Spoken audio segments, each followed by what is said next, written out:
मैंने तो देखे अनगिनत सपने, ख्वाहिशों से ऊंचे और बंधनों से गहरे। हेलो दोस्तों, कैसे हैं आप सब? बढ़िया एकदम। So I welcome to all of you on the beautiful सा channel DY classes by Ranjeet sir. तो मेरा नाम है रंजीत यादव और मैं आया हूं आपके लिए एक छोटा सा प्रयास लेकर। तो दोस्तों, आपने देखा होगा कि मैंने पहला लेक्चर मैथ का डाल दिया है, तो आज है हमारा मैथ का लेक्चर नंबर 2। तो दोस्तों, आपने देखा कि पहले वीडियो में हम लोगों ने बहुत ही अच्छे से छोटे छोटे टॉपिक्स और थ्योरी को समझा था और उसके बेसिक पार्ट्स को क्लियर किया था। आज हम आपको उसी सिद्धांत पे, उसी छोटे छोटे टॉपिक्स जो हम लोगों ने कॉन्सेप्ट को पढ़े थे, उस पर सवाल को लगाने वाले हैं। तो दोस्तों, यदि आपने वो वीडियो नहीं देखा है तो आपसे रिक्वेस्ट है कि आप जाकर ज़रूर उस वीडियो को देख लें, क्योंकि इसमें मैंने बेसिक पार्ट्स को क्लियर किया है और जब आपका बेसिक क्लियर हो जाएगा तब आपको सवाल बहुत ही आसानी से समझ में आने वाला है। तो दोस्तों, उस वीडियो का लिंक यदि आपने नहीं देखा होगा तो मैं उसका लिंक डिस्क्रिप्शन में दे दूंगा और आप उसको देखकर तभी इस वीडियो को देखेंगे तो आपको और ज़्यादा समझ में आने वाला है। तो मैं थोड़ा सा आपको उस वीडियो का ओवरव्यू देना चाहता हूं। तो आपने देखा होगा, मैंने उसमें आपको प्रमेयिका के बारे में बताया था। क्या बताया था? प्रमेयिका। उसके बाद दोस्तों हम लोगों ने उसी में पढ़ा था एल्गोरिथम, और वहाँ मैंने डिफरेंस भी बताया था कि व्हाट इज़ डिफरेंस बिटवीन प्रमेयिका एंड एल्गोरिथम। हाँ दोस्तों, मैंने बताया था कि यह सिद्ध किया हुआ या पहले से ही सिद्ध किया हुआ कथन होता है।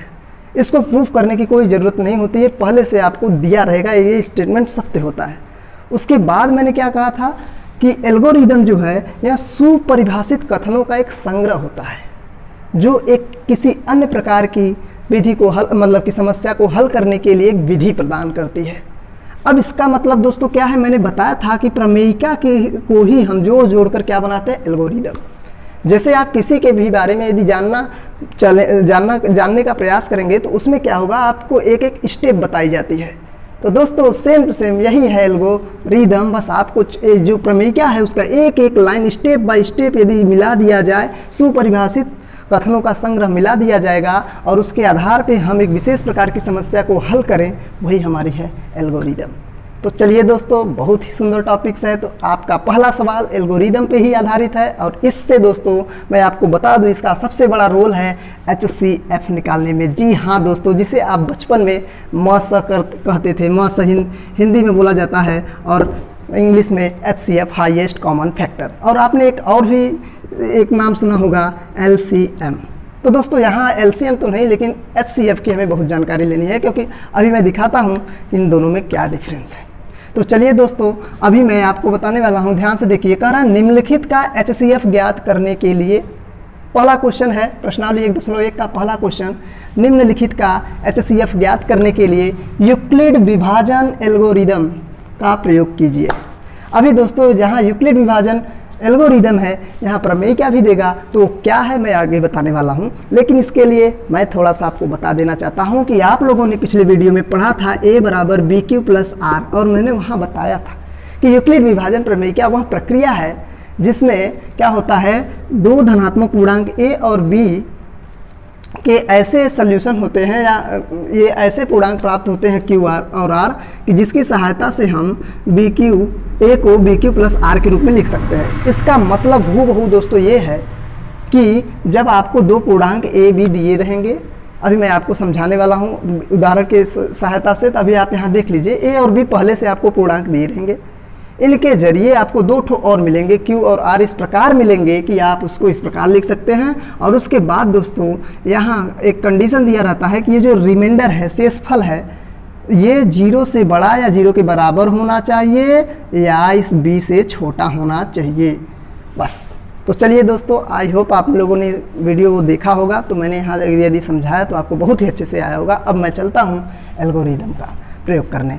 अब देखिए HCF की बात जब आती है तो अभी तक हम लोग छोटे क्लासों में क्या करते थे कि 135 का अलग से निकाल लेते थे, गुणनखंड करते थे, और 225 का अलग से कर लेते थे दोस्तों। तो क्या होता था, फिर 135 के जितने भी आते थे गुणनखंड यहाँ करते थे हम लोग, फिर इसके बाद इसका जितना आते थे यहाँ करते थे।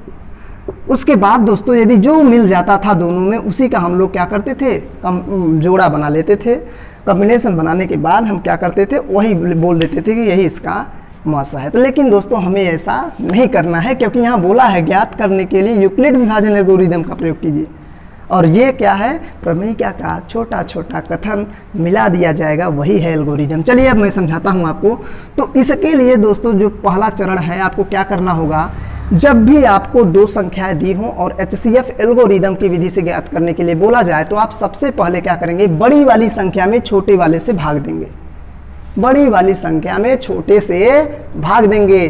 तो हम क्या करेंगे दोस्तों, ध्यान से सुनिए कि यानी बड़ा है 225 और यहाँ है हमारा 135 छोटा। अब हम ले जाएंगे भाग। जब भाग ले जाएंगे दोस्तों तो 135 एक बार जाएगा। यहाँ मैं पहले क्वेश्चन का सल्यूशन कर रहा हूँ दोस्तों, आप कैसे करना है पहले मैं आपको ये बता देता हूँ। आप तुरंत करेंगे, मैं यहाँ क्वेश्चन है तो आप जब भी अपनी कॉपी में करिएगा तो लिखेंगे पहले हल। हल किसका हल है, पहले तो यहाँ पहला क्वेश्चन आप लिखेंगे 135 और 225, पहला क्वेश्चन है हमारा। और उसके बाद हल करेंगे हम लोग। तो पहला कथन हम लोग क्या करेंगे, 225 में 135 का भाग ले जाएंगे। उसके बाद हम एक बार ले गए तो यहाँ आएगा 135, क्योंकि दो बार ले जाएंगे ज़्यादा चला जाएगा दोस्तों। तो यहाँ आएगा 0, यहाँ आएगा 12 में से 3 गया 9, यहाँ कट गया, मतलब घट गया, कुछ नहीं आया। उसके बाद आप क्या करेंगे दोस्तों, जो भी शेष बचा फिर इसका इसमें भाग देंगे 135 में। आप ही सोचिए 90 दूना क्या होता है 180, और ये ज़्यादा बार चला जाएगा, इसलिए हम यहाँ भी एक बार ले जाएंगे तो क्या आएगा यहाँ पे 90। उसके बाद दोस्तों क्या करेंगे, 5 आया, 13 में से 9 गया 4। उसके बाद अब जो भी यहाँ आया दोस्तों फिर इसको 90 में भाग देंगे। ऐसा तब तक करते रहेंगे दोस्तों जब तक हमारा जो शेष फल है वो शून्य नहीं आ जाता। अब शून्य आ गया दोस्तों, तो जो यहाँ आई हुई संख्या है वही हमारा क्या होता है, HCF। तो दोस्तों ये तो है भाग का मेथड, ये एल्गोरिदम नहीं है, लेकिन इसकी सहायता से मैं आपको बताने वाला हूँ। तो मैंने आपको वहाँ बताया था। अब होता है हम क्या लिखने जा रहे हैं, स्टेप। स्टेप मतलब सुपरिभाषित संग्रह का, कथनों का एक संग्रह मतलब एक एक चरण, लाइन बाय लाइन लिखेंगे। तो देखिए क्या लिखने जा रहा हूँ मैं, आप जैसे ये भाग किए उसके बाद आप लिखेंगे स्टेप्स। स्टेप्स मतलब चरण आप बोल सकते हो इसको हिंदी में, स्टेप्स। आपको मैंने वहाँ बताया था, ध्यान दीजिए, भाज्य बराबर भाजक गुणे भागफल प्लस शेषफल। आपको मैंने ऐसा फार्मूला बताया था। तो आपको मैंने बताया था ये जो होता है ये होता है भाज्य, मैंने उसको बोला था A, अभी आपको दिखा दे रहा हूँ B, इसको मैंने बोला था। उसके बाद भागफल को मैंने यहाँ बोला था, शेषफल को R दिखाया था, इसको Q माना था। उस हिसाब से इसी फार्मूले में इसको फिट करना होगा। तो पहला चरण, पहला हम लोगों ने क्या लिखा, ध्यान से देखिए कि 225 भाज्य, ध्यान से देखिए 225 बराबर भाज्य बराबर भाजक गुणे भागफल प्लस शेषफल। दोस्तों क्या आया हमारा 90। अब हमारा दूसरा स्टेप है, फिर से यहाँ से देखिए, अब इस वाले की बात मैंने एक चरण कर लिया, अब दूसरा चरण चल रहे हैं।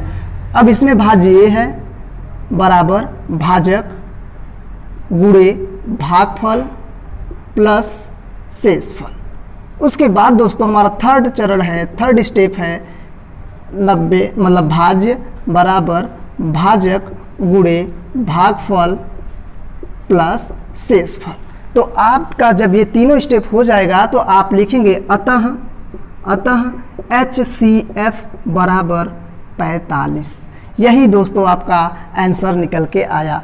तो जब भी हमें बोला जाएगा यूक्लिड विभाजन एल्गोरिदम का प्रयोग करके आप वो इसका HCF निकालिए, तो आपका मेन टारगेट होगा कि आप यूक्लिड एल्गोरिदम के रूप में लिखना पड़ेगा। और यूक्लिड एल्गोरिदम का मेथड ये हुआ। आई होप आपको ये क्वेश्चन बहुत ही आसानी से समझ में आया होगा। और दोस्तों यदि आपको कन्फ्यूज़न है तो आप इसको वीडियो को फिर से रिपीट करके देख सकते हैं। तो चलिए अब हम चलते हैं अपने दूसरे क्वेश्चन पे। आप देख सकते हैं कि मैंने एक बात बताया था कि जो यूक्लिड विभाजन एल्गोरिदम शब्द मैंने बोला था, एल्गोरिदम शब्द मैंने बोला था कि यह सुपरिभाषित कथनों का एक संग्रह होता है। आप देख सकते हैं, देखिए फर्स्ट, सेकेंड, थर्ड। तो पहले कथन में भी हम लोगों ने यूक्लिड प्रमेयिका को लगाया है, दूसरे में भी प्रमेयिका को लगाया है, तीसरे को भी प्रमेयिका में लगाया, लेकिन ये सब का संग्रह क्या कहलाएगा, हमारा एल्गोरिदम कहलाएगा। तो चलिए अब आप इसका स्क्रीनशॉट लीजिए। सॉरी दोस्तों, यदि आपको यहाँ पे न दिख रहा हो तो आपको मैं ये स्टेप इधर लिख देता हूँ। इधर यदि आपको ना दिख रहा हो तो मैं यही स्टेप यहाँ पे लिख देता हूँ। ये फार्मूला तो आपने देख ही लिया होगा। इसका फर्स्ट स्टेप है, आप यहाँ से देख सकते हैं स्टेप। पहला स्टेप है हमारा 225 इज इक्वल टू 135 गुणे 1 प्लस 90। फिर हमारा दूसरा स्टेप था 135 बराबर 90 गुणे 1 प्लस 45। और हमारा थर्ड स्टेप था 90 इज इक्वल टू 45 गुणे 2 प्लस 0। चलिए तो अब हम चलते हैं अपने नेक्स्ट क्वेश्चन पे। तो दोस्तों आपने देखा यहाँ पे 3 स्टेप में गया है। ज़रूरी नहीं है 3 स्टेप में जाए, 4 भी जा सकते हैं, 5 भी जा सकते हैं, और तो और एक ही स्टेप जा सकता है। चलिए अब हम देखते हैं दूसरा क्वेश्चन, और भी अच्छे से समझ में आएगा। तो अब हमारा दूसरा क्वेश्चन है, यहाँ पे आप देख सकते हैं 196 और 38220। इसका हमें इस यूक्लिड विभाजन एल्गोरिदम का प्रयोग करके HCF ज्ञात करना है। तो अब देखते हैं, मैंने क्या बताया आप लोगों को, जो भी बड़ी संख्या होगी उसमें छोटी संख्या की भाग देनी होगी। तो दोस्तों अब हम चलिए इसमें भाग देते हैं। 38220 में 196 का जब भाग देंगे तो यहाँ एक बार जाएगा तो हो जाएगा 196। यहाँ हुआ 12 में से 6 गया 6। उसके बाद दोस्तों यहाँ पे क्या होगा, 17 में से 9 जाएगा 8। आप देख सकते हैं उधार लेकर भाग आगे वाले से लेगा। उसके बाद यहाँ बचा 2, 2 में से 1 गया 1। उसके बाद हम उतारेंगे इसके आगे की संख्या। अब दोस्तों ले जाएंगे, कितनी बार ले जाता है, चलिए 9 बार ले जाकर देखते हैं एक बार।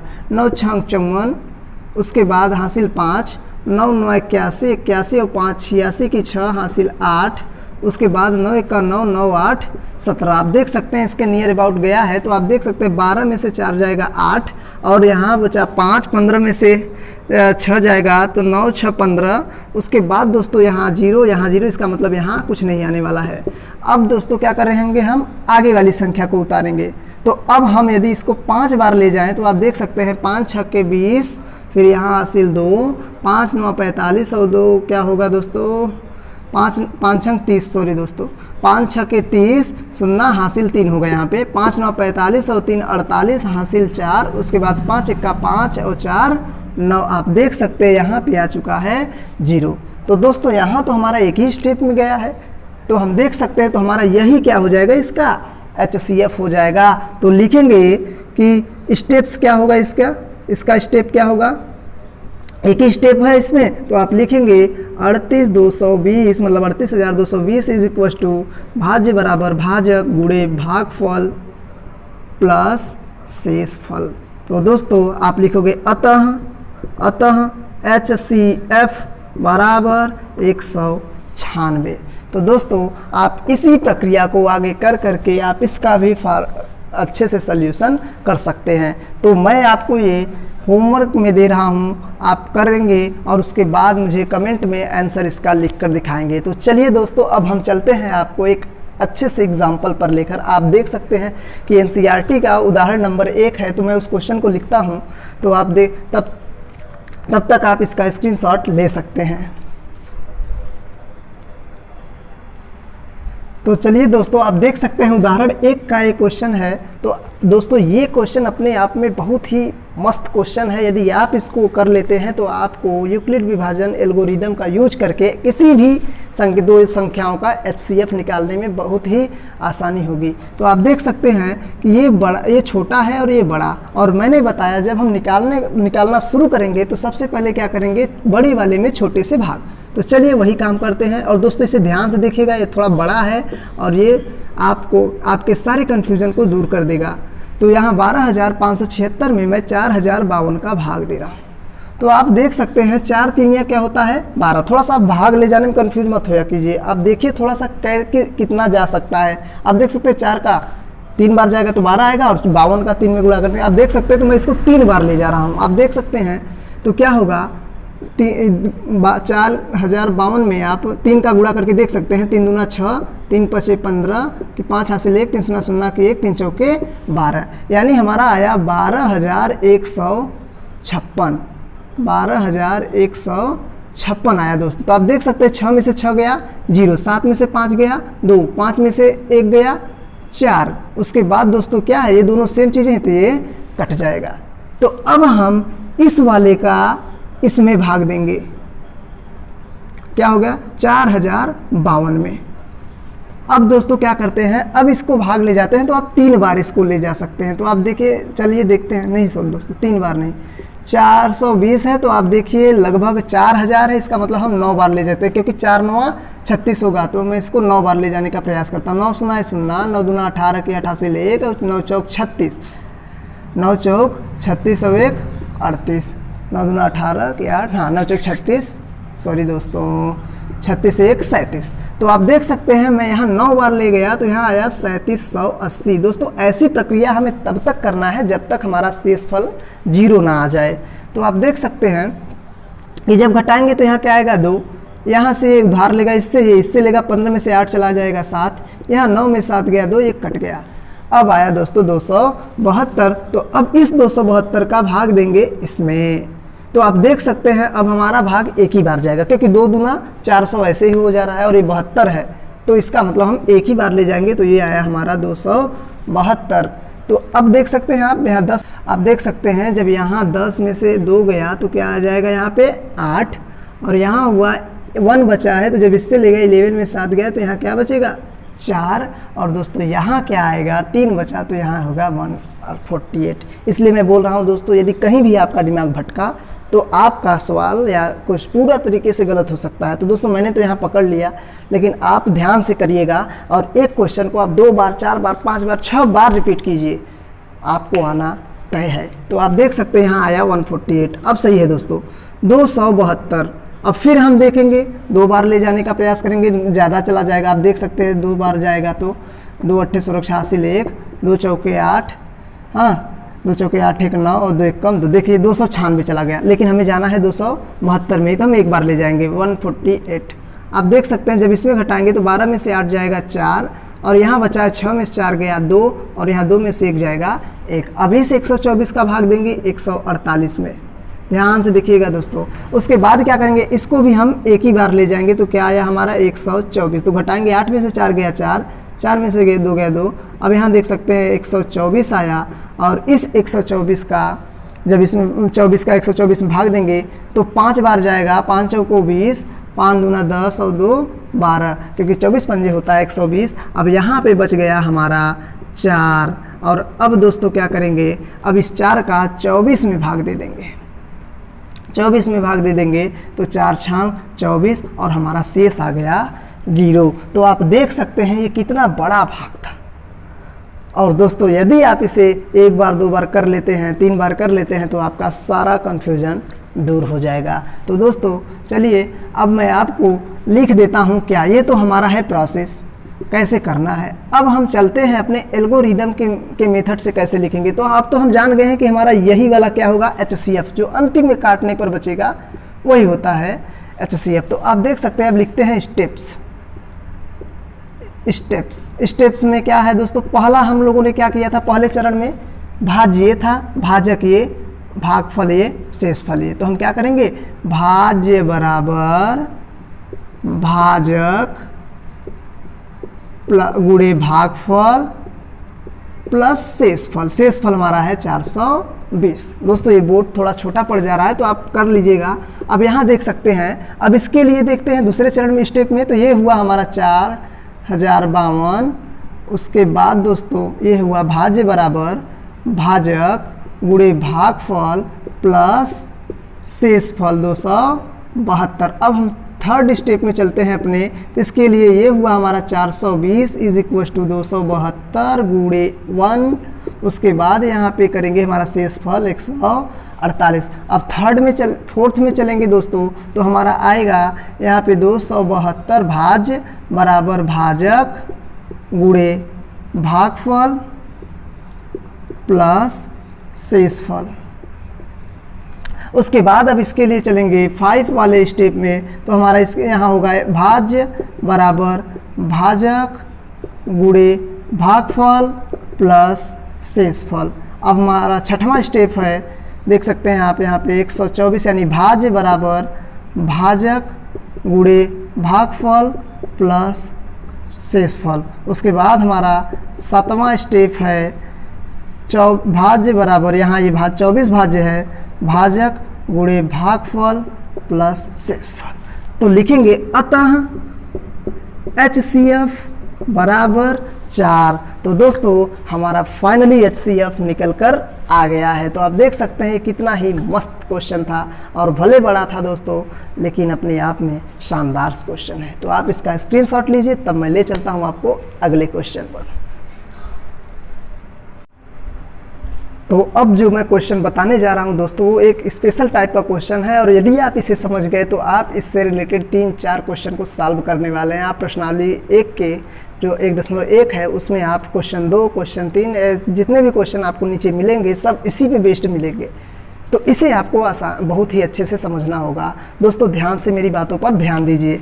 आपको मैं बता दूं, यदि ये क्वेश्चन बना तो ये 3 तरीके से इसके क्वेश्चन पूछे जा सकते हैं।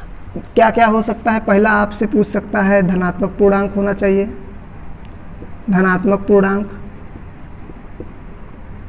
और दूसरे नंबर पे होगा आपका धनात्मक समपूर्णांक, धनात्मक समपूर्णांक,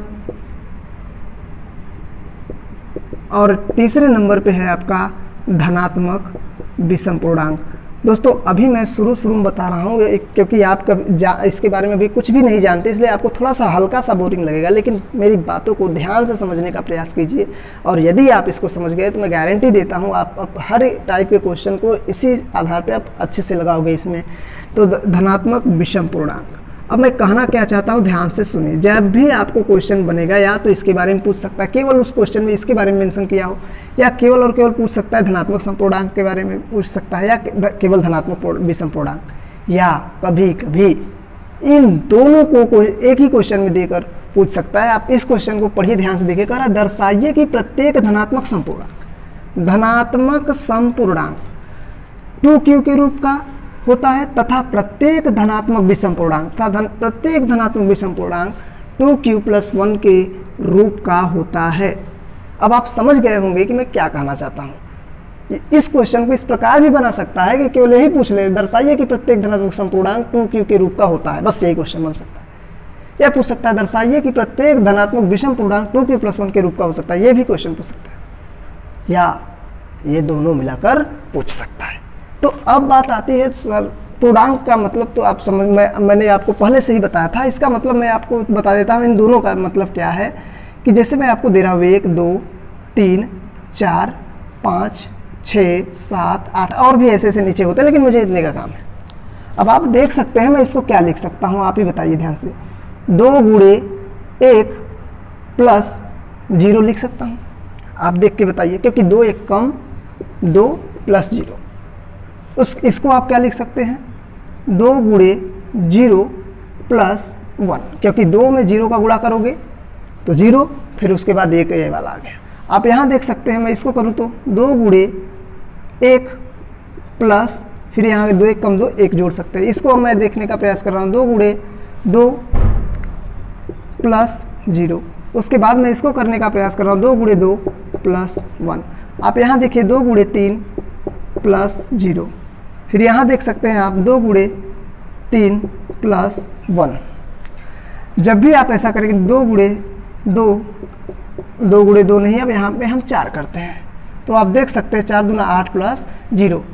अच्छा, मैं अब जब आपसे बात करूँ सम की, मैं बात कर रहा हूँ धनात्मक समपूर्णांक। पहले देखिए तो हमारा सम ये है, ये है, ये है और ये है। और आप उसमें देख रहे होंगे कि यदि मैं देखिए इसमें सब चीज़ कॉमन है, 2 2 2 2 सब में है। तो यहाँ हम लिख लेते हैं जो भी दिया है, जितने भी समपूर्णांक है आप देख सकते हैं सब किस रूप का है, 2।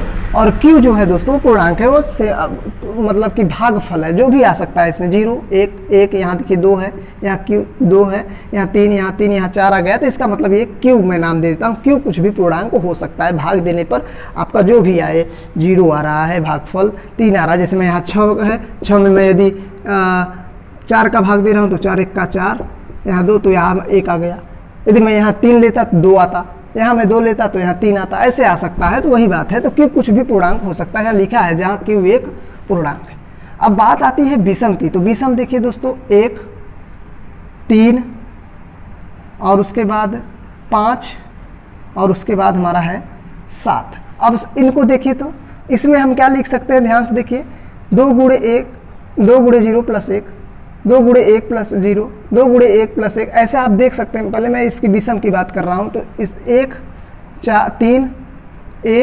3 5 और 7 पे ध्यान देंगे तो आप देखिए यहाँ क्या लिखा गया, 2 गुणे 0 प्लस 1, 2 गुणे 1 प्लस 1, फिर यहाँ देखिए 2 गुणे 2 प्लस 1, और यहाँ पे देखिए 2 गुणे 3 प्लस 1। यानी अभी मैंने बताया ये इसमें सब ये कॉमन है 2, उसके बाद मैंने बताया जो भी ये सब है ये क्या है, क्यू की वैल्यू है। उसके बाद देखिए जो विषम है तो उसमें क्या लगा हुआ है, 1। तो आप देख रहे हैं कि जितनी भी विषम संख्याएं हमारी आ रही हैं वो 2q + 1 के रूप की हैं। तो यहाँ मैंने आपको एग्जाम्पल के थ्रू समझाया कि ये कहना क्या चाहता है क्वेश्चन। अब हम इसका प्रयोग यूक्लिड विभाजन प्रमेयिका के द्वारा करेंगे। दोस्तों याद रखिए मैं क्या बोल रहा हूँ, प्रमेयिका के द्वारा। वो एल्गोरिदम था जब मैं बहुत सारा स्टेप यूज करूंगा, लेकिन एक ही स्टेप यूज करूंगा तो इस फॉर्मूले का a बराबर BQ + R और यहाँ जो कंडीशन दिया गया था इसका यदि हम लोग यूज करेंगे तो ये केवल हमारा यूक्लिड विभाजन प्रमेय क्या है। लेकिन ऐसे 3-4 स्टेप करेंगे तो एल्गोरिदम था। तो अब यूज आने वाला है यूक्लिड विभाजन प्रमेय क्या का। तो आई होप आप समझ गए होंगे। फिर से मैं बताना चाहता हूं दोस्तों, आप देख सकते हैं जितने भी सम हैं, सम 2 4 6 8 आगे 10 आगे 12 जो भी आएंगे सब 2q, क्योंकि यहाँ आगे 0 है तो 0 जोड़ने पर कुछ वैल्यू ही नहीं आता है। और जितने भी विषम पूर्णांक होंगे 1 3 5 7 तो वो क्या होंगे, इस रूप के होंगे। आप देख सकते हैं 2 है, 0 एक पूर्णांक है +1, 2 है एक पूर्णांक ही है क्यों, जो भी हो सकता है +1। आप देख सकते हैं 2 गुणे 1 + 2 गुणे 2 + 1, 2 गुणे 3 + 1। यहाँ देख सकते हैं जितने भी विषम पूर्णांक है सबके इधर क्या आया है 1। तो आई होप आप इसको समझ गए होंगे। ये मैंने आपको केवल क्वेश्चन का मतलब समझाया है दोस्तों। अब चलते हैं सॉल्यूशन की ओर। तो बहुत ही शानदार तरीके से हम लोग पढ़ने वाले हैं इस क्वेश्चन को। तो अब लिखते हैं हल नहीं दोस्तों, हल। अब चलते हैं हल करने। तो हम लोग दोस्तों सबसे पहले मैं जो लिख रहा हूँ कथन, इस क्वेश्चन को, इस वाले कथन को आपको इस टाइप के हर सवाल में करना होगा। तो क्या करना है, यूक्लिड विभाजन प्रमेयिका से। तो आपको ये करना है यूक्लिड विभाजन प्रमेयिका से। तो इसका मतलब यूक्लिड विभाजन प्रमेयिका क्या है, उसका कथन हमें लिखना होगा। तो हम लिखेंगे दिए गए दो धनात्मक पूर्णांक a तथा b के लिए अद्वितीय पूर्णांक q तथा r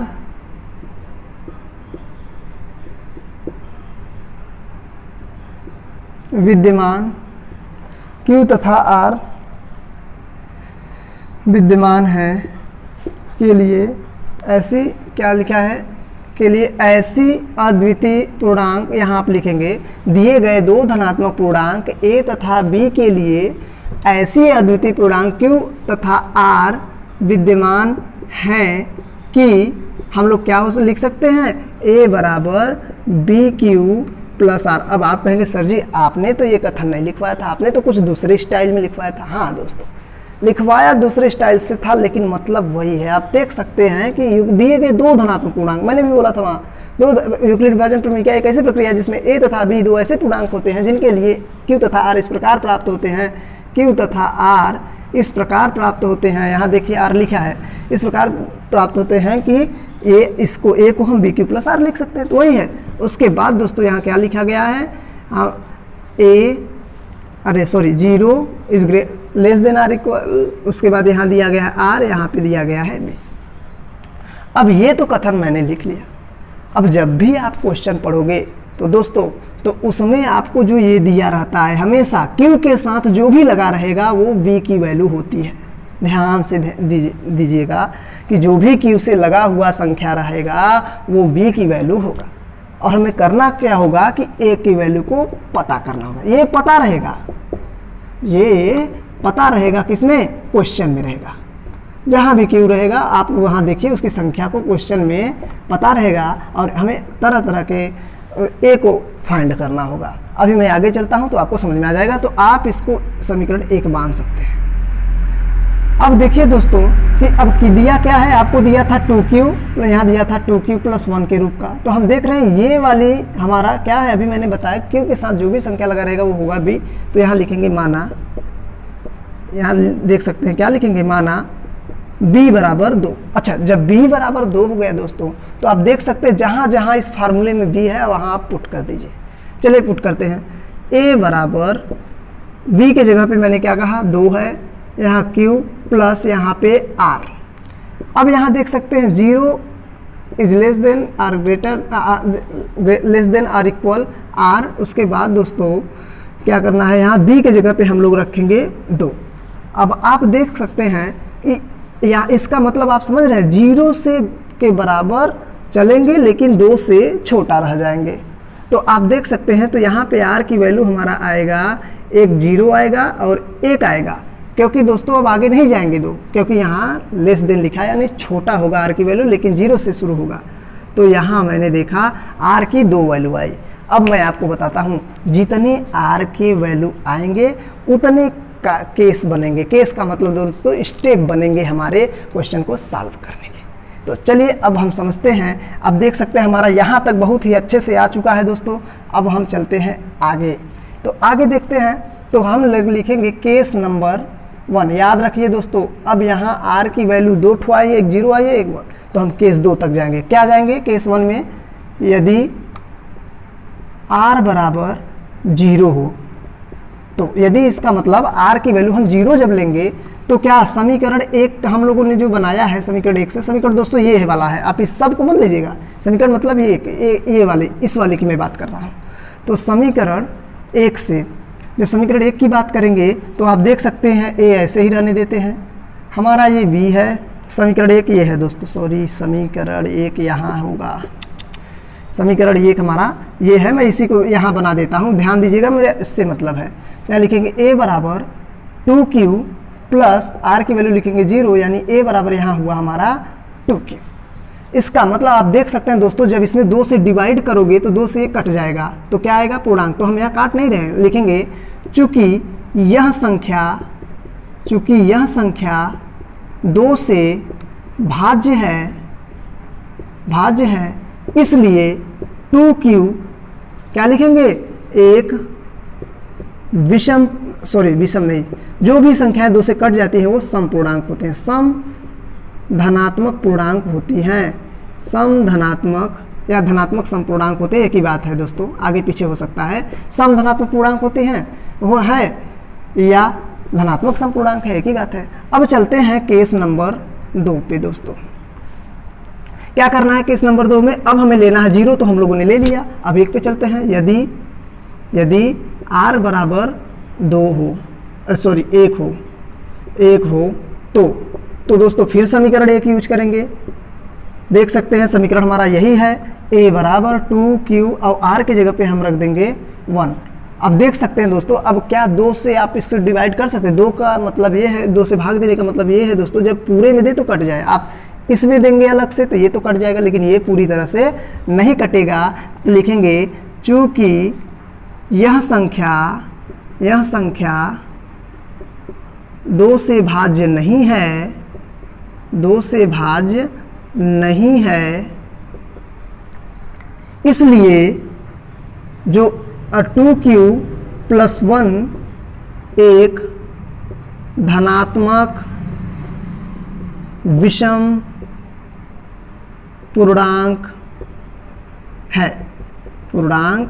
है। तो दोस्तों आपने देखा, अब आप चाहो तो एक आंसर लिख सकते हो, अतः जो प्रत्येक धनात्मक समपूर्णांक 2q के रूप का होता है और प्रत्येक धनात्मक विषम पूर्णांक 2q प्लस 1 के रूप का होता है। हम लोगों ने यहाँ देखा दोस्तों, मुझे पता है कि आपको कन्फ्यूजन होगा दोस्तों। अभी पहला क्वेश्चन था, आप इसको अच्छे से ध्यान से देखिए। आपको करना क्या होगा, जब आप क्वेश्चन पढ़ेंगे तो उसमें आप जो भी 2q प्लस 1 दिया रहेगा उसमें q के साथ जो लगा रहेगा वो आपका होगा b की वैल्यू।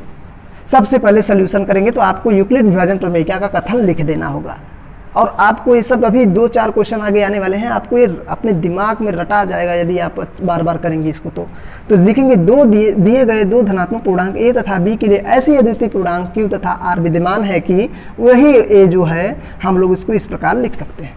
और यहाँ आपने देखा स्टेटमेंट इस प्रकार होता है। मैंने कहा जो भी संख्या इस सवाल में देखिए, अब जो भी संख्या क्यू से के साथ लगा होगा वो बी की वैल्यू होगा। तो यहाँ मैंने माना बी बराबर 2। उसके बाद दोस्तों यहाँ देखा मैंने जो जहाँ जहाँ बी था उस फार्मूले में मैंने बी फिट कर दिया था। ए बराबर 2q प्लस आर, और देख सकते हैं इसमें यहाँ 2 था, मैंने 2 फिट कर दिया। अब हम लोगों ने देखा इसका मतलब 0 से शुरू है तो 0 से चलते हैं, फिर 1, और यहाँ आर की वैल्यू 2 से छोटा ही है तो यहाँ आ गया। मैंने बोला जितने भी आर की वैल्यू होंगे उतने केसेस बनेंगे। यहाँ आर की वैल्यू 2 था, देखिए 1, 2, और यहाँ हम लोगों ने 2 केस में इसको सॉल्व किया। तो आप ऐसे करते चले जाएंगे, आपको निकल जाएगा। तो आप इसका स्क्रीनशॉट लीजिए, तब मैं आपको ले चलता हूँ अगले क्वेश्चन पर। चलिए दोस्तों, तो आप देख सकते हैं मैंने यहाँ क्वेश्चन तो नया लिख लिया है, लेकिन मैंने वो कथन जो लिखना था यूक्लिड विभाजन प्रमेय से वही कथन लिखा है, क्योंकि मुझे पता है दोस्तों वही आपको बार लिखना होगा बार बार जब भी इस टाइप के क्वेश्चन आएंगे। तो आप देख सकते हैं नया क्वेश्चन क्या है, दर्शाइए कि एक धनात्मक विषम पूर्णांक 4q+1 या 4q+3 के रूप का होता है जहां q एक पूर्णांक है। अब आप देख सकते हैं मैंने क्या कहा था शुरू में आपसे, या तो धनात्मक पूर्णांक के बारे में पूछ सकता है, या धनात्मक विषम पूर्णांक के बारे में पूछे, या धनात्मक समपूर्णांक के बारे में पूछे, या दोनों पूछ सकता था। तो अभी हम लोगों ने जो पिछला टाइप का क्वेश्चन सॉल्व किया उसमें समपूर्णांक और विषम पूर्णांक दोनों को पूछा था, लेकिन इसमें केवल और केवल क्या पूछा है कि एक धनात्मक विषम पूर्णांक या इतने का रूप का होता है। तो वहाँ दोस्तों हम लोग 2q+1 इस रूप मतलब 2 के गुणज के रूप में चल रहे थे, लेकिन अब यहाँ 4 के गुणज के रूप में चलना है। आप देख सकते हैं, यानी आप लिख सकते हैं 4q+1, 4q+2, 4q+3, बस यही दोस्तों होने वाला है। आप देख सकते हैं मतलब आगे चल के यही आगे हमें चलना है बार बार 4 के गुणज के रूप में आगे आएगा। 4 ये भी एक सम पूर्णांक, ये सम है, ये सम है, आगे भी आएगा, लेकिन ये क्या है, ये विषम है, ये विषम है। मैं आपको समझाने वाला हूँ किस प्रकार है, यही पूछ रहा है क्वेश्चन को। तो मैं थोड़ा सा आपको ओरल समझाने का प्रयास करता हूँ, उसके बाद इसका किस तरह से इसका सोल्यूशन है मैं उसको बताने चलता हूँ। तो क्या करना है, इतना काम तो सब में करना है जब भी इस टाइप के क्वेश्चन आएंगे। क्या करना है, यूक्लिड विभाजन प्रमेय से। अब यूक्लिड विभाजन प्रमेय का कथन क्या है, लिख दीजिए। दिए गए दो धनात्मक पूर्णांक ए तथा बी के लिए ऐसी अद्वितीय पूर्णांक q तथा r विद्यमान है कि हम इस a को bq+r के रूप में लिख सकते हैं। कंडीशन क्या है कि जो r है वो 0 मतलब बड़ा 0 जो होता है, जो r शेषफल r जो शेषफल हमारा है, शेष बच रहा है, वो 0 के बराबर या 0 से बड़ा लेकिन भाजक से छोटा होना चाहिए। यही कंडीशन हमारा है। तो अब क्या करते हैं, देखिए ध्यान से। अब हम कहते हैं कि जो भी क्वेश्चन में दिया हो आपसे, यानी क्वेश्चन में क्या दिया है, 4q+1 दिया है, 4q+3। क्वेश्चन को ध्यान से देखिए, और जहाँ q है उसके साथ लगी हुई संख्या b होती है। तो आप लिखेंगे माना b बराबर जो है हमारा वो क्या है, यहाँ पे 4 है। मैंने देख लिया कि जो क्वेश्चन था उसमें b की वैल्यू क्या है, 4 है। तो अब जहाँ जहाँ यहाँ b है आप रखिए a बराबर 4q+r। मैं अब इसको मान लेते हैं दोस्तों समीकरण 1, और इस वाले कथन को नीचे लिख देते हैं ताकि हम समीकरण 1 को आसानी से बार बार जब यूज में लें तो कन्फ्यूजन ना हो। तो इसका मतलब यहाँ है दोस्तों 0 इज लेस देन या greater than less than r is less then b। दोस्तों इसको पढ़ने में कंफ्यूज मत होइएगा, यहाँ लिखा गया ध्यान से सुनिए, जो r है ये 0 से बड़ा है या बराबर लेकिन b से छोटा है। इसका मतलब अगर इस कथन को देखते b की वैल्यू यहाँ पे क्या है, 4 है। तो इसका मतलब हम r की वैल्यू कहाँ से चलेंगे, ध्यान सुनिए, r बराबर है 0 के, तो 0 से चलेंगे 1 0 1 2 3, लेकिन 4 से पीछे ही रहेंगे क्योंकि यहाँ r की वैल्यू 4 से छोटा है। तो अब देख सकते हैं मैंने क्या बताया था, जितने r के मान मिलेंगे उतने स्टेप उतने ही मतलब कि केस हमें बनाना पड़ेगा। तो आप देख सकते हैं, चलिए उतनी ही स्थितियाँ हमें बनाना पड़ेगा, उतनी ही स्थितियाँ हमें क्या होगा, बनाना पड़ेगा। चलिए तो अब केस नंबर 1 पे चलते हैं। पहली स्थिति क्या है हमारा, यदि r बराबर क्या हो, 0 हो। अच्छा, तो 0 हो तो अब क्या करेंगे, समीकरण 1 से मैंने लिख दिया। अब समीकरण एक क्या है दोस्तों, ध्यान से देखिए, a बराबर 4q प्लस आर की जगह पे हमें क्या रखना है 0, यानी a बराबर हमारा आया 4q। और हम 4q को 2 से डिवाइड कर सकते हैं, आप जब भी भाग देंगे 2 से भाग चला जाएगा। तो लिखेंगे चूंकि यह संख्या 2 से भाज्य है, इसलिए 4q एक धनात्मक समपूर्णांक है। अब चलते हैं केस नंबर 2 पे, केस नंबर 2 यानी स्थिति नंबर 2 पे। तो यदि r की वैल्यू 0 रख चुके हैं हम, अब 1 की बारी है, 1 हो तो समीकरण 1 से अब फिर समीकरण को यूज करेंगे। तो a बराबर, समीकरण हमारा यही है, a बराबर 4q प्लस r हमारा क्या आएगा, 1 रख रहे हैं यदि, तो यहाँ आ जाएगा 4q। आप देख सकते हैं यदि मैं 2 से डिवाइड करूँ इसको तो ये पूरी तरह से नहीं बच जाएगा, इसमें देंगे तो 2 तो कट जाएगा लेकिन 1 पूरी तरह से नहीं कटेगा। तो लिखेंगे चूँकि यह संख्या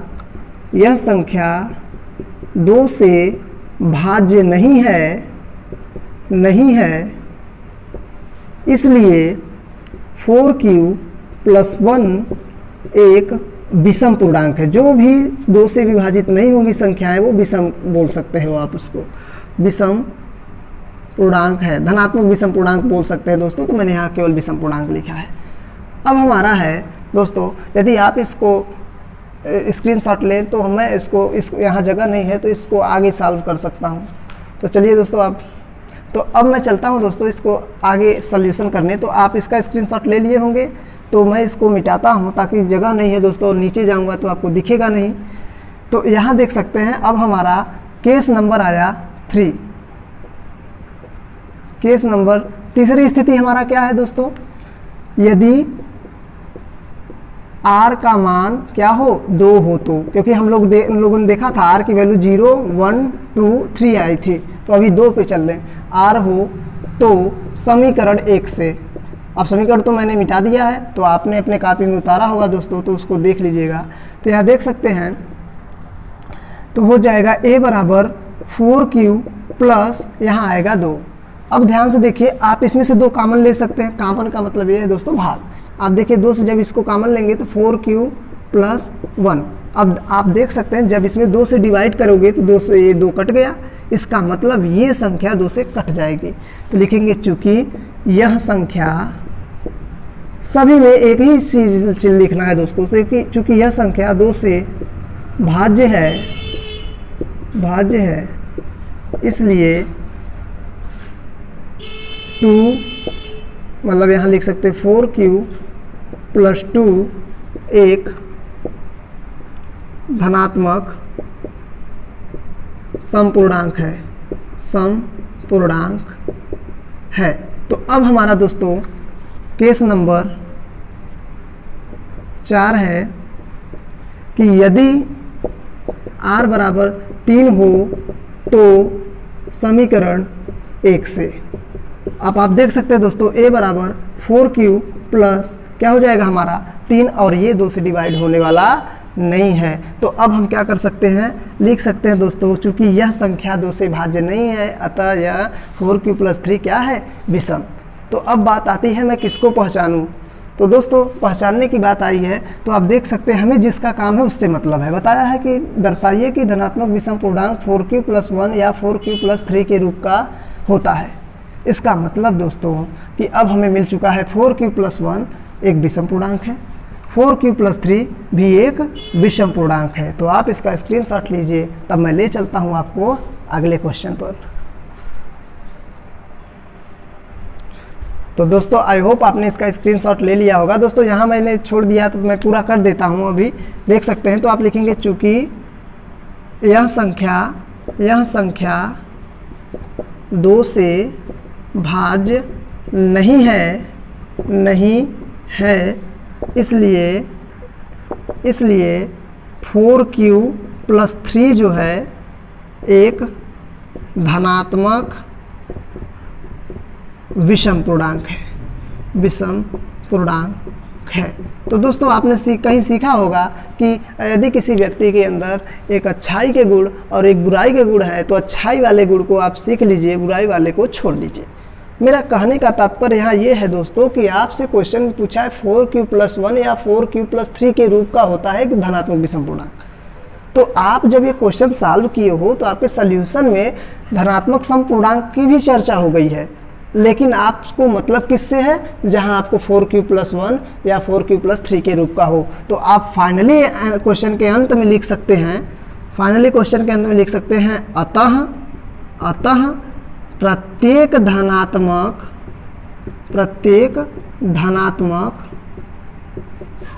विषम पूर्णांक, प्रत्येक की बात नहीं किया है इसमें तो प्रत्येक नाम मत लीजिए क्वेश्चन में, देखिए बस लिख सकते हैं एक धनात्मक विषम पूर्णांक 4q+1 या 4q+3 के रूप का होता है। दोस्तों ये क्वेश्चन थोड़ा बड़ा था इसलिए नहीं हो पाया था, मैंने कुछ चीज़ें मिटाया है। यदि आप वीडियो को सीक्वेंस से देखे होंगे तो आपको पूरा सल्यूशन आपके दिमाग में घूमने वाला है। तो दोस्तों आप देख रहे होंगे कि कितना इजी क्वेश्चन है। अब वीडियो ज़्यादा लंबा हो गया है दोस्तों, नहीं तो मैं इसी टाइप का एक और क्वेश्चन करवाता। तो आप इसको समझ लीजिए, आपको करना क्या है, ध्यान से केयरफुली क्वेश्चन को पढ़ना है और आपको पहले ही यूक्लिड विभाजन प्रमेयिका का जो मैंने कथन यहाँ लिख के दिया है छोटे में, उसको लिखकर पहले सॉल्यूशन वहीं से शुरू करोगे आप इस टाइप के क्वेश्चन का। उसके बाद क्वेश्चन में देखोगे जो भी क्यू के साथ लगा रहेगा वो वी की वैल्यू होगी। वी की वैल्यू फाइंड करते ही जो आप यूक्लिड विभाजन प्रमेयिका में लिखे रहेंगे ए बराबर बी क्यू प्लस आर, उसके बाद आगे एक कंडीशन लिखेंगे 0 is less than r equal r is less than b, तो उसमें आप जहाँ जहाँ बी रहेगा वहाँ बी पुट कर दीजिए। तो यहाँ से आप देखेंगे कि आर की वैल्यू आप निकाल सकते हैं। अब वही आर की वैल्यू जितना होगा उतनी केसेस बनाकर हम क्वेश्चन को सॉल्व करेंगे। तो दोस्तों आई होप कि आपको ये वीडियो अच्छा लगा होगा। तो दोस्तों यदि आपको वीडियो अच्छा लगे तो आप वीडियो को ज़्यादा से ज़्यादा शेयर करिए और उसके बाद दोस्तों आप पढ़ाई करते रहिए। All the best.